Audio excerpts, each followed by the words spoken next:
When I was 13, I thought I knew what hate was. I'd hated broccoli, the school bully, and my stepdad's horrible cologne. You know, the kind that smells like whiskey and disappointment. But nothing, absolutely nothing, prepared me for the kind of hate that came with being abandoned. This wasn't a misunderstanding. He didn't forget me. This wasn't some twisted version of tough love. He meant to leave me there. He left me to die. It was summer. The heat hung in the air like a warning. My mom, newly remarried, had been encouraging me to bond with Frank. He wasn't my real dad. My real dad had died in a car accident when I was 5. All I remembered of him were shadows, his voice, the warmth of his chest when I fell asleep on it, how he called me champ. Frank called me boy, always with that dead look in his eyes, like I was a stain on his marriage.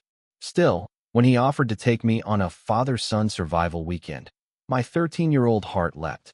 He said, "We'll go up to the old cabin my grandfather built. Real primitive. No electricity. No phone. Just you and me and nature." I didn't even hesitate. I packed my bag that night with a stupid smile on my face, dreaming of fishing, s'mores, and the kind of bonding you see in movies. But Frank had other plans. The drive up the mountain was long and quiet. Frank didn't speak unless I asked him something, and when he did answer, it was clipped. We arrived at the cabin around dusk. It looked like it had been built by someone running from civilization.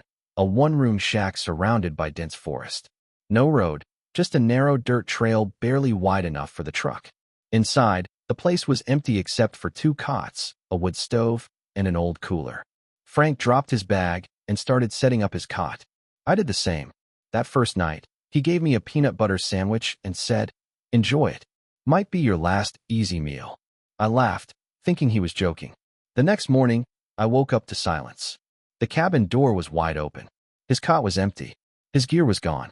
On the table was a piece of notebook paper, torn from a spiral pad, with 5 words written in all caps. "Be a man. Survive or don't." I waited 5 hours before panic really set in. No phone. No map.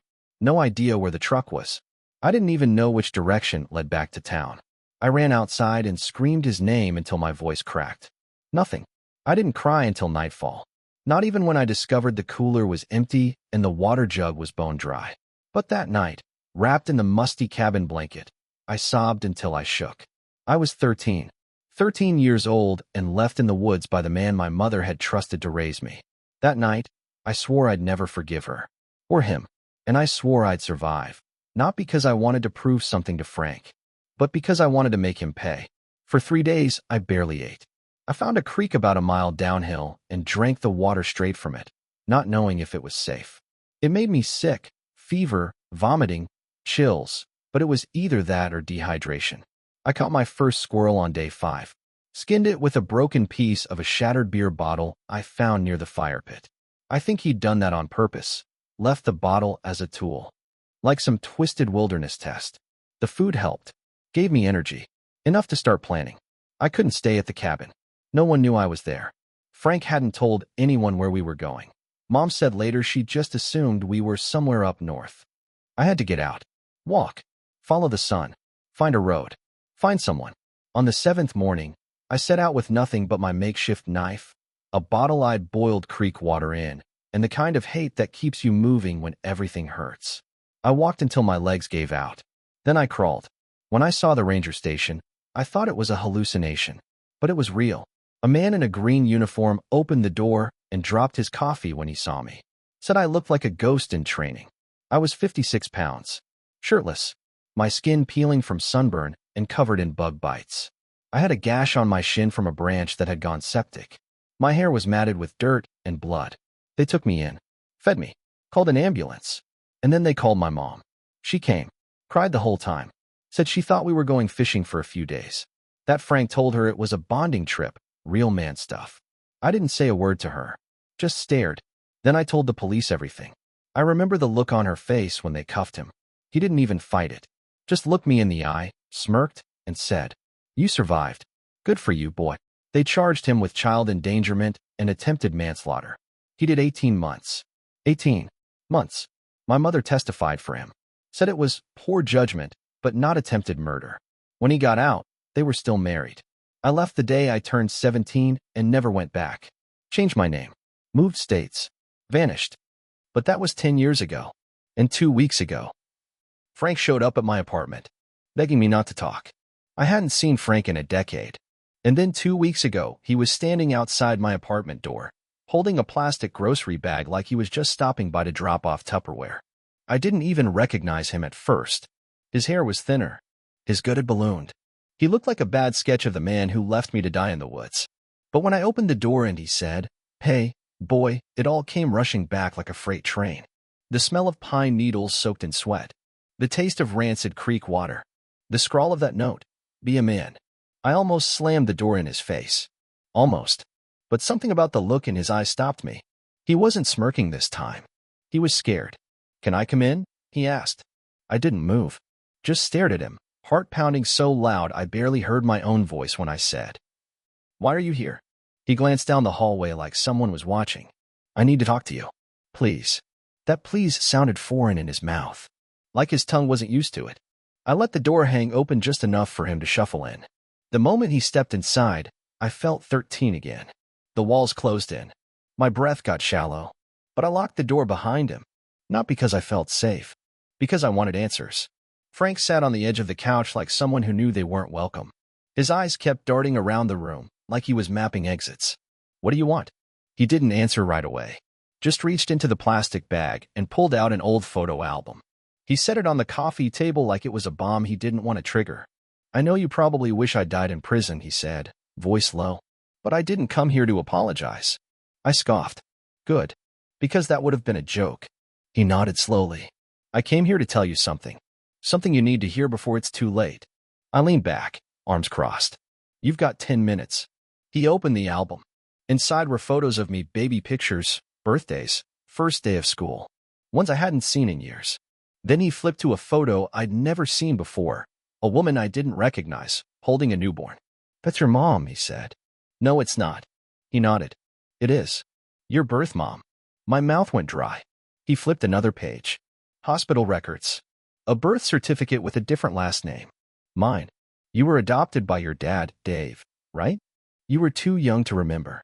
I met your mom when she was already married to him." I stared at the photo, the grainy image suddenly more real than anything in the room. "That's not possible. She was 19 when she had you. Gave you up for adoption to her cousin. That cousin was Dave's ex. They couldn't have kids. Took you in." He looked up at me. "She came back when you were 5. Wanted to be part of your life again. Dave took her back. But he never told you the truth. Why are you telling me this?" I snapped. He sighed. "Because she's missing." I blinked. "What?" "Your mom, Annabelle. She vanished 2 months ago. No one's seen her since." I couldn't speak. Frank leaned forward, voice trembling. "There's more. I think someone's trying to clean house. Erase old mistakes." He opened a hidden flap in the album and pulled out an envelope. Inside were court documents. Legal filings with my name, my birth name on them. A trust. Closed bank accounts. Land deeds in some tiny Montana town. "I think she left you something. Something big. And someone doesn't want you to find it." I laughed bitterly. "You expect me to believe this? After what you did to me?" "No," he said. "But I'm telling you anyway." Then he pulled out something else. A black and white photo, folded 100 times. When I opened it, I gasped. It was the cabin. The same one he left me in. Only it looked new, cared for. There were people standing outside. A man and a woman. And a boy. The boy looked just like me. "Who are they?" Frank swallowed. "That's my father. And your mother." He paused. The cabin was never mine. It was hers. The room spun. I stood up, backed away. No, this is some sick mind game. You left me there to die." He stood too. "Yes, I did. Because I thought you weren't mine. That you were Dave's. I hated you for it. You looked like him." He wiped a hand across his face. "But she told me, before she disappeared, she told me I was wrong.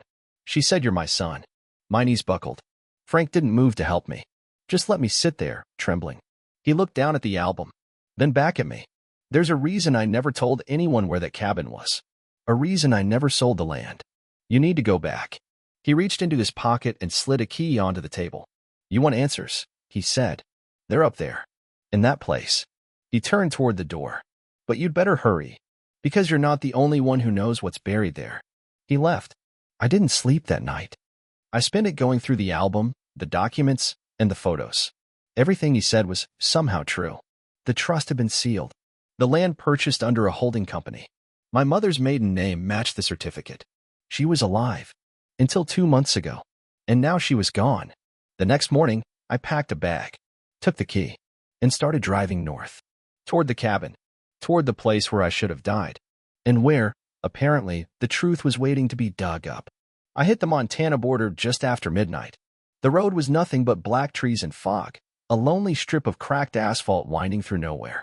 My headlights caught a road sign so rusted I couldn't read it, but I knew I was close. Close to the place where my stepfather left me to rot. Close to the cabin. The cabin I hadn't seen since I was 13. It was supposed to be my tomb. Now it was supposed to be my origin. I parked the car where the dirt trail began. The same one we'd driven all those years ago. It looked narrower now, choked with weeds and pine needles. Like the forest had tried to forget it, but couldn't. I grabbed my flashlight, slung my bag over my shoulder, and started walking. The silence was unnatural. Like the woods were holding their breath. Every footstep felt like a countdown. When I reached the clearing, my stomach twisted. There it was. The cabin. Exactly the same. Sagging roof. Splintered steps. The porch light long dead. Except this time, I wasn't a terrified boy. This time, I had the key. And something deep in my bones told me this place had been waiting. The key fit. The door creaked open. Inside, the cabin was stale with rot and memory. The cot frames were still there. The wood stove. The same warped floorboard I'd tripped over that first night. But something was different. Someone had been here. Recently. There were fresh boot prints in the dust. Scuff marks on the floor. And a faint smell of cigarette smoke. My fingers tightened around the flashlight. I moved through the room slowly, checking every corner. Empty. Then I saw it, nailed to the wall above the stove. A sheet of yellowed paper. My throat closed when I read the words. Be a man.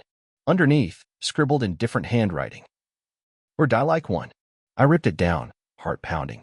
Someone was taunting me. Someone knew I'd come back. And they wanted me to remember everything. I turned in a slow circle. Who's here? I shouted. I'm not a kid anymore. Nothing but silence. But I swear, I felt eyes on me. I set up my sleeping bag on the cot. Kept the flashlight and a hunting knife I'd bought at a gas station beside me. I didn't sleep. Every noise outside made my pulse spike. The wind howled like it remembered what happened here.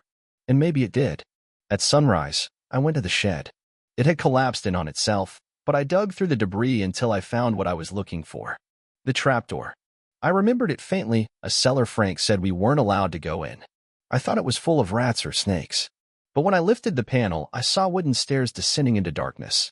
I clicked on my flashlight and started down. The air was damp and cold. The cellar wasn't big. Maybe 12 by 12 feet. Dirt floor. Stone walls. It reeked of mildew and old oil. But there was something else. A trunk in the corner. Covered in a tarp, secured with chains. I cut the chain with bolt cutters I'd brought. Opened it. Inside were boxes of documents. Folders. Letters. Photos. Maps. And on top of it all, a red leather journal with the initials AR. Annabelle Rose. My mother. The journal's first page was a letter. If you're reading this, you found the place.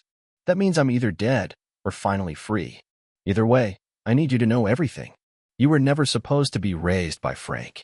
You were never supposed to be left here. The cabin was meant to protect you, not bury you. I kept reading, page after page. She talked about Frank's temper, his control, how he used her, isolated her, threatened to take me away if she ever left. How he told her I wasn't his, so I was worthless. That the only way to make me a man was to break me. She wrote about a plan to disappear, to take me and vanish. But she waited too long. Frank got wind of it. Then came the worst entry. July 14th. Frank's taking him to the cabin. Says it's a test. He won't let me come. I begged. I screamed. He said if I followed, he'd kill me. If you're reading this, and you survived. I'm so sorry. I slammed the book shut and screamed. The kind of scream that rattles your ribs. I don't know how long I sat there in the dark, holding that journal like it was a lifeline. Because in a way, it was. My mother hadn't abandoned me. She tried to save me. And now she was gone. I spent the next 2 hours hauling the boxes upstairs.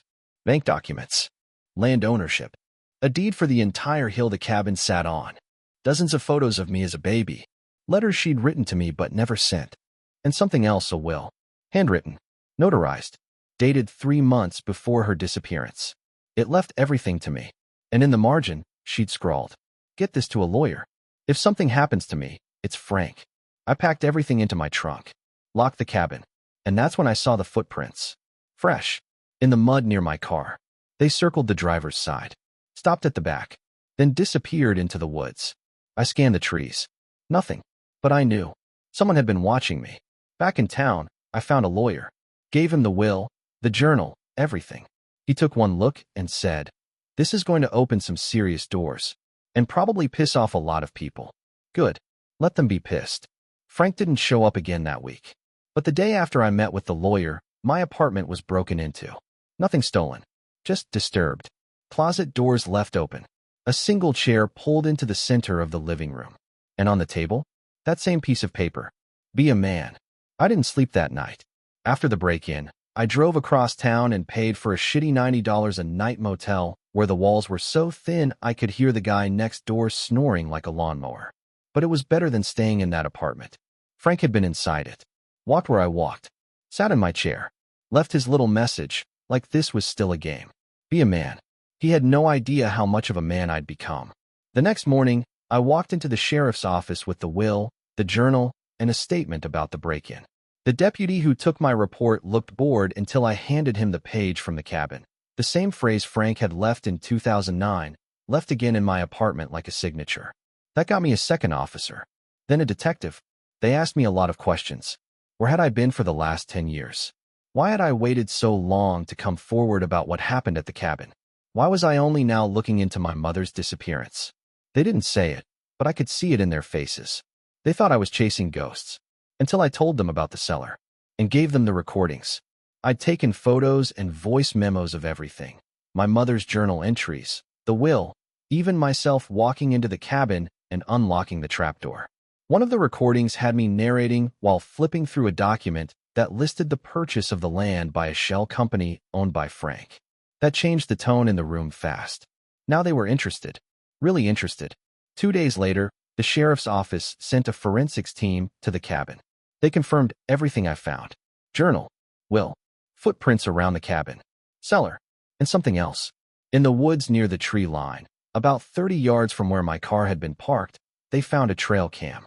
Still active. Battery half dead. But it had footage. The footage was grainy, but clear enough. It showed Frank, 2 nights before, standing behind my car, holding a cigarette, watching, then walking back into the forest. The sheriff called me in to view it. "Looks like you're being hunted," he said. I looked him dead in the eye and replied, "No, he's being baited." That same afternoon, I made a call to a woman named Shelley, one of my mom's oldest friends. She was listed in the journal multiple times. She picked up on the second ring. Her voice cracked when I introduced myself.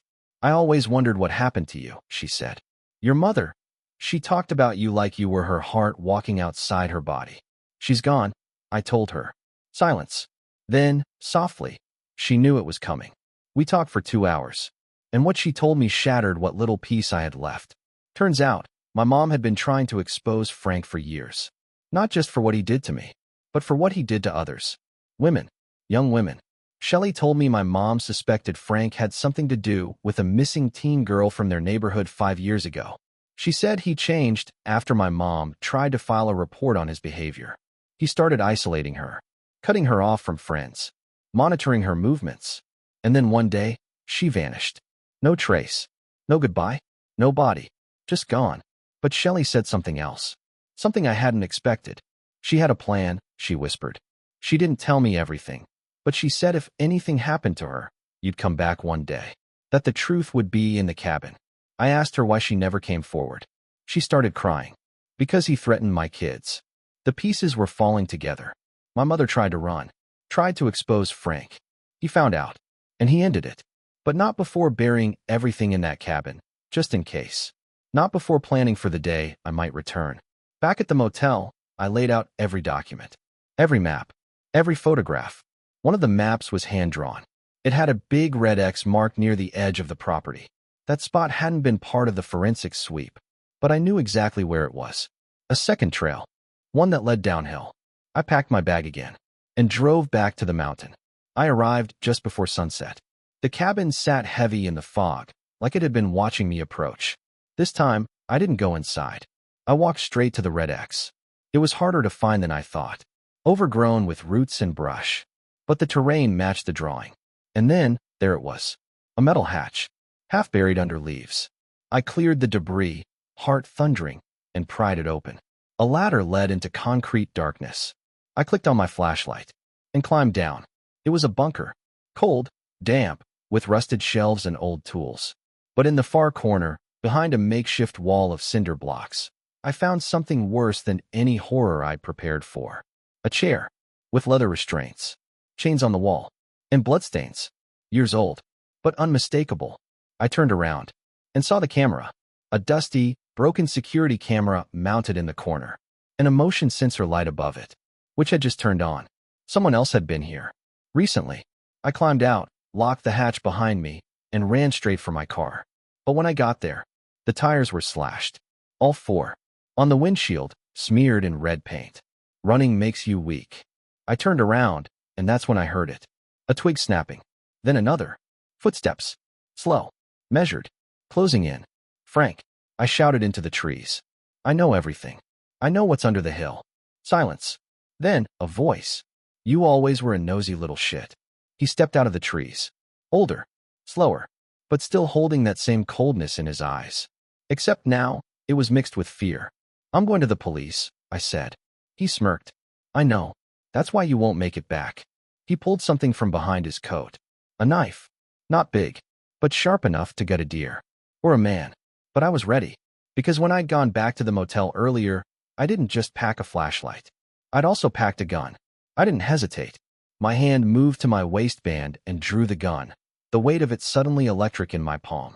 The safety was already off. I raised it with both hands, arms locked. Frank froze mid-step, knife in hand, eyes wide. He hadn't expected this. Not from me. Not from the kid he once left starving in a shack with nothing but creek water and trauma. Put it down, I said, voice flat. This ends here. He smirked. You wouldn't shoot me, boy. You don't have it in you. You're too much like your mother. That was the wrong thing to say. I know what you did, I said. I know about the chair. The blood. The girl who went missing. The others. He laughed. Actually laughed. I did what I had to do to keep order, he sneered. Some people deserve what they get.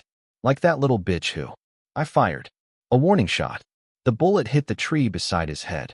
He stumbled back, slipping in the mud, but didn't drop the knife. You come at me again, I said, and I won't miss. You think the cops are going to believe you? He spat. You think they'll do anything with a dead woman's scribbles and an abandoned cabin full of junk? I've got more than that, I said. I've got her body. That stopped him. He blinked, stepping back slowly. What are you talking about? The cellar. The maps. There's another bunker beneath the property. Concrete. Locked. Hidden. I know there's more down there. And I'm going to dig until I find it. Frank's hand tightened around the knife. He lunged. He was fast. But I was faster. I sidestepped, brought the butt of the pistol down across his wrist with a sickening crack. The knife clattered to the ground. He growled, grabbing at my shirt, dragging me down with him. We hit the dirt, fists flying. It was brutal, sloppy, angry, old-school violence. I felt my lips split. My cheek throbbed from a blow I didn't see coming. But then my knee found his ribs.